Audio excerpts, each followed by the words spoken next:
Good morning, guys. You know what day is? Motorhome Mondays. Right. So we've had loads of comments about the fish tank. Some people say it's the best clickbait ever. Mind my hat. I burn quite easily. So, and it's beautiful and sunny where I am. Lovely. Look, there we go. There's me. There's Gadget Johns.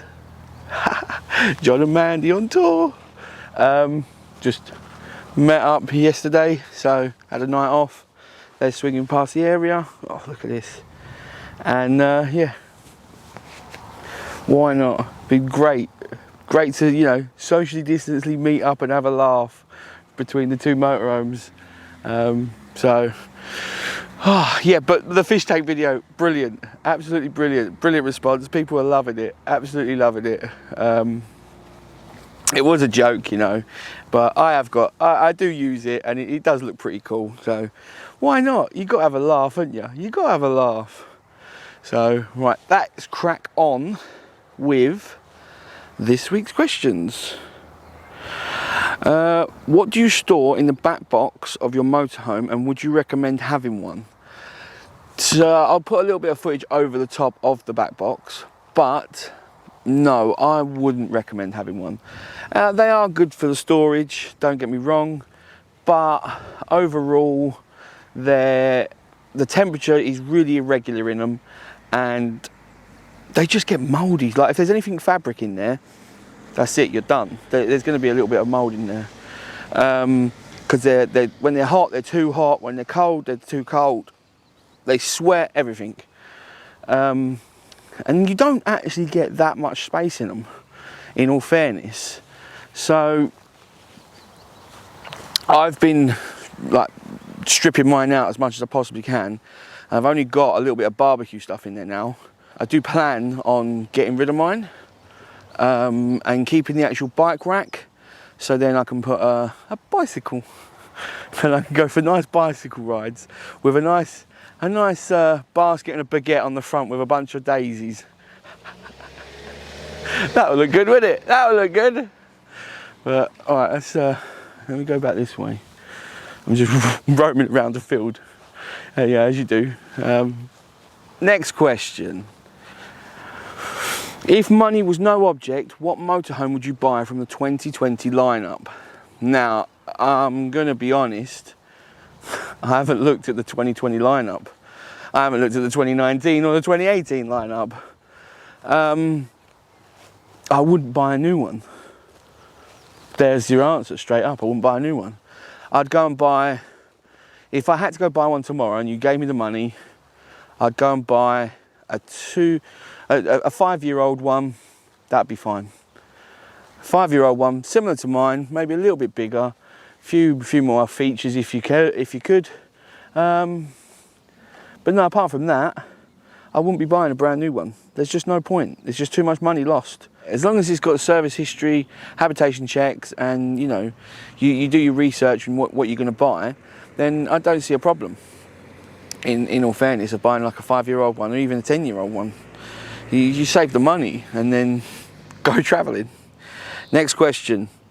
What happened to your outside step, and are you going to fix it? Right, well, a bit of a long story. Let's try and make it short. I was on a meet-up with Ash, Lost in Europe, and we fixed a few fuses that had blown.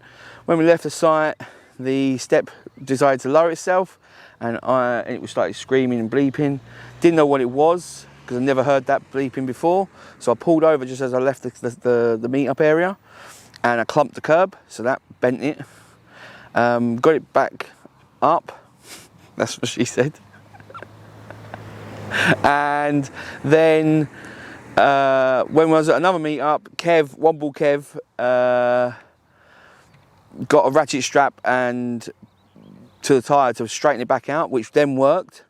And then about an hour or two later, I stepped on it and it cracked. So, I mean, they're completely, they've been worn over time. They were pretty worn when I got it. So, I'm going to have a look at it. But they're well expensive. They're £400 for a new step, because it's a double step, an electric step.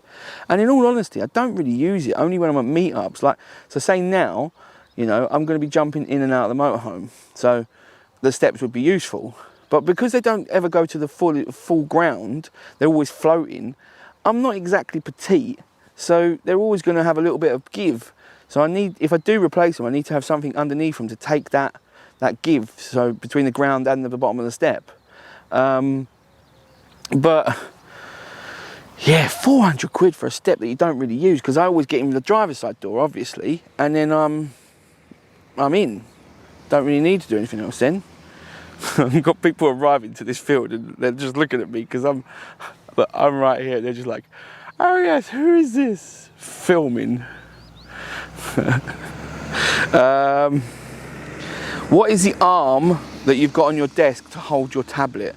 I don't actually know it right here, right now, what the actual brand is.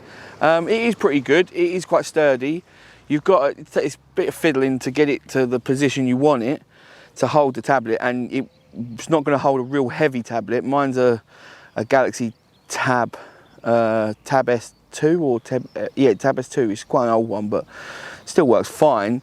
But it does hold it, but you've got to take out the case. So yeah, I'll put the name of it here, and then I'll put a link down below. So check the description, and there'll be a link to the one it is. But I haven't had it for long, so I can't give it a massive review. But it's doing the job right now. Do you do any gaming in the motorhome? Yeah, I've got a PlayStation 3, and I play a few games like Grand Theft Auto and that. But I play golf sometimes on the thing, and some like World of Warcraft. Not World of Warcraft. Some. See, that's how much of a gamer I am. I can't even remember the names of the games. You know, Modern Warfare. That's it. Call of Duty and all that stuff. But I play it for a couple of hours, and then that's pretty much it. I will be honest. Now this is an honest one. Every now and again, because I grew up obviously in the 90s, Pokemon was a massive thing back in the day. I used to collect the cards. I used to play the game. I have got the Pokemon Go app. So every now and again when I'm out for a walk and I'm just pottering around or something, it gets me out to go for a walk, and I'll play that. But as for actual proper gaming, nah, I get bored. I've got too much things. I've got too much to do. Too many things on my list, to crack on with.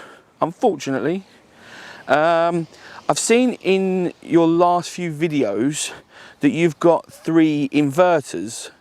You've got the poweroak, the small bestek, and you've got your pure sine wave.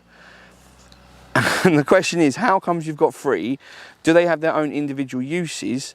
And which would you keep if you had to only keep one? Yeah, they've all got their own. They all came around at different times. They weren't. I didn't just go out and buy all 3 randomly at the same time just to use 3. So I started with the bestek, which is I think it's a 200 watt or 250 watt inverter, which used to do things like my hair clippers, my Hoover, my Dyson Hoover, and things, little things, It's not going to do anything like a hairdryer or anything like that, not in any way. And then I moved on to my pure sine wave, which is amazing, don't get me wrong, it's beautiful, it's brilliant, and it's a 2,500 watt pure sine wave. But in all honesty, I don't really flex it that much. I don't really use it to its max. I use it for, I've got a little blender, so I use it for that a little bit. I use it for the PlayStation if I'm going to use it. But I have bought an ice machine, which I'm going to do a review on. So I do use it for that now, which that ice machine is, whoo, banging, absolutely banging. So I use it for that. And then poweroak sent me that solar generator thing, power pack, which is brilliant. And that's got like a 300 watt inverter. Now I use that one for like my laptop, charging my camera gear. If I'm doing like editing at night and I don't want to drain my own batteries, then I'll drain the poweroak and I'll charge the poweroak up with the 2,500 watt pure sine wave inverter. So they've all got their own little uses, and you don't need to turn on. Oh, there's a bee trying to attack me again. Why? I don't know why. I must smell that delicious. I'm like nectar. Yeah, so I don't know why. You don't want to be turning on a 2,500 watts inverter if you only need to charge your hair clippers, because I mean you're only going to be pulling about probably an amp or two just for charging the hair clippers, but you're going to be pulling that as well on top from just turning the inverter on, so it will be pretty inefficient. So that's why you'd use a little 200 one. And you know, you can get a 400 one. I think Bestek do a 400 watt one. So if you really don't have that many needs, power needs, you could probably get away with that. Now, last question, wind power. A lot of people have asked about wind power over the last couple of weeks. Why don't you use it? Have you thought about utilising it? Are you going to use it? Yeah, I've thought about it. Have thought about using wind power before. I mean, me and John have had the discussions around the camp many times. There's a lot of flaws with it, because if you're going to do it on the actual motorhome, the vibrations alone would wreck the fittings, or you just couldn't sit it on a motorhome with the blades rotating. It would vibrate too much and it would rock and fall off or break or something. So you couldn't do that. So then you're down to like a portable unit, which you could get, and they do exist. I haven't really looked into them much, but then you'd set it up and it would, you know, have a pole or something, and then it'd have a turbine. But then you got to actually carry it, and then you got to be able to set it up, and you couldn't just set it up in a lay-by or, you know, in a little country spot just off the cuff. You'd have to be in a proper field and proper set it up, and then I don't know how much power you'd get out of it. If you was near the sea a lot and you was doing wild camping around the sea area, then yeah, you might get quite a bit, but no, it's not for me really. I mean, I'm on solar and I'm now 100% fully charged, and it's only probably 9:30, and I'm fully charged, 100% fully charged. So the solar's banging. It does what I need it to do, and I love it. So I'll stick with solar for the time being. But if something does come along, then yeah, I'll always have a look at it. Why not? Right, that is it for this week, guys. If you've got any questions, drop them in the comments below. Send me a message on Instagram, or send me an email at darren@theovermotorhome.com. Take it easy, guys. Have a great week. Bye.